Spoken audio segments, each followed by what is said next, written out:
Welcome to Sleep Search. This is Part 1, Unraveling the Mysteries of Sleep. Session 2, Why You Can't Sleep. When you've got insomnia, it can feel like you're the only one awake at night, whilst the world is fast asleep. But in reality, that couldn't be further from the truth. In fact, your insomnia is far from unique. It's actually incredibly common. Today I'll explain why you can't sleep.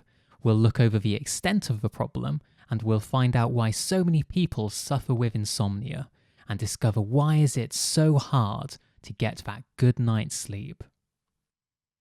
The first thing to realise is that you're far from alone. So what's the extent of the problem? The National Sleep Foundation found that nearly 40 million American men and women suffer from sleep disorders. The UK's Sleep Council found that almost a third of Britons gets by on just 5 to 6 hours of sleep per night.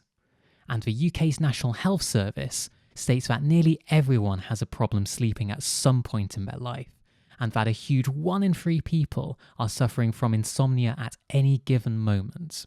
So if you picked out 3 random people in the streets, the chances are that at least one of those 3 people would be suffering from insomnia at that given moment. Famous insomniacs include, or have included, Jessica Simpson, Heath Ledger, Miley Cyrus, George Clooney, Lady Gaga, Madonna, Abraham Lincoln, Rihanna, Michael Jackson, Marilyn Monroe, Bill Clinton, and Vincent van Gogh. A survey of 1,000 adults found that because of insomnia, 38% have missed important appointments, 31% have been late to work by more than 15 minutes, and 28% have even fallen asleep at work. To end their insomnia, 70% of people said they would give up a vacation day per year, 62% said they would give up a lifestyle luxury such as TV, and 32% would even give up a bonus or a raise at work. And worst of all, the problem of insomnia appears to be getting even more prevalent. So please, never think that you're alone from suffering with insomnia. You're really not, although I know it can sometimes feel like it. But why is sleep such a problem for so many of us? How can our pets seem to fall asleep so easily when we supposedly more intelligent humans can't? What is causing all these problems? The problem is actually quite simple. We have the sleep system of a primate. It worked wonderfully with our daily habits in the past, when we led so much more simple lives. In fact, as little as 100 years ago, people slept 20% more than they do now. Sleep requires 3 steps. 1, a regular sleep schedule. 2, a relaxed mind. And 3, a good sleep environment. Back when we fell asleep when the sun set, and we had so much less to do, sleep was so much easier. But in today's modern world, those 3 steps are so much harder to acquire. In today's world, we're no longer governed by the sun. We don't need to sleep when the sun goes down. When it gets dark, we just switch the light on. We can do our shopping 24 hours a day, and we can keep in touch with friends and family late into the night. We've got plenty of stress to deal with. There's talk of the economy going into recession, with people getting into debt and losing their homes. We have family issues to deal with, and there's no end of pressure at work. When we do finally decide it's time to fall asleep, we have nowhere we can relax. TVs, smartphones, tablets have all invaded the bedroom. We can call, we can text, we can email, right from under the covers. The bed is no longer used just for sleeping. And modern life makes it really easy to get into bad sleeping habits, such as watching TV late into the night, drinking lots of coffee during the day to keep awake, or even using alcohol to try and fall asleep. Sleep likes a regular, relaxing routine, but modern day life is often fast and on the edge. When you think about it, it's no wonder why so many of us can't sleep. But if so many of us can't sleep, then why do we feel so alone? Why do so many of us feel that we're somehow broken and different because we can't sleep? In our modern world, if we have any sort of medical concern, we can go to the doctor, we can get some pills, and we can get it sorted out. And while sleeping pills do exist, if they really worked, do you think so many people would have insomnia? There's a common story amongst insomniacs.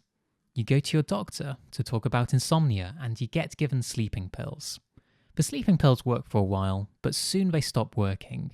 And in fact, they seem to have made your sleep even worse. So you go back to the doctor, who gives you even more sleeping pills, this time stronger ones. The new pills work for a while, but soon enough they too stop working. But now if you stop taking the pills, your sleep will be even worse. So you go back to your doctor to get stronger pills. This cycle continues until you either give up going to the doctor or the doctor has no stronger pills left to give you. Eventually you're left stranded, marked as incurable by the medical profession. You feel as if you're beyond repair, like they're the one you gave up on.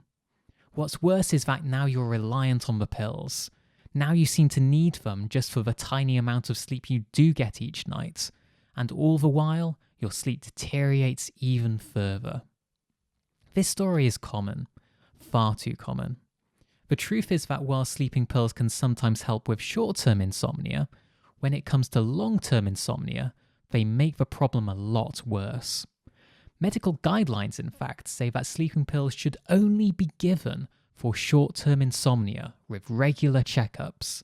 No one with long-term insomnia should ever be given sleeping pills. But because many doctors have so little training in sleep problems, and because they feel so pressured to give them out, many long-term insomniacs get given pills. In addition to being addictive, sleeping pills also reduce the quality of your sleep. And on top of that, there's a whole range of unwanted side effects that can be damaging to your long-term health. I won't list them all here because there's simply too many, but I'll provide a link under this video where you can find out more information. The alternative is to tackle the root cause of your insomnia by improving your sleep habits, and that's exactly what you're going to do as you progress through this course. So in conclusion, as you've seen, modern day life makes sleep hard and insomnia easy. Please don't think there's anything wrong with you if you have insomnia, or that your insomnia is a special case.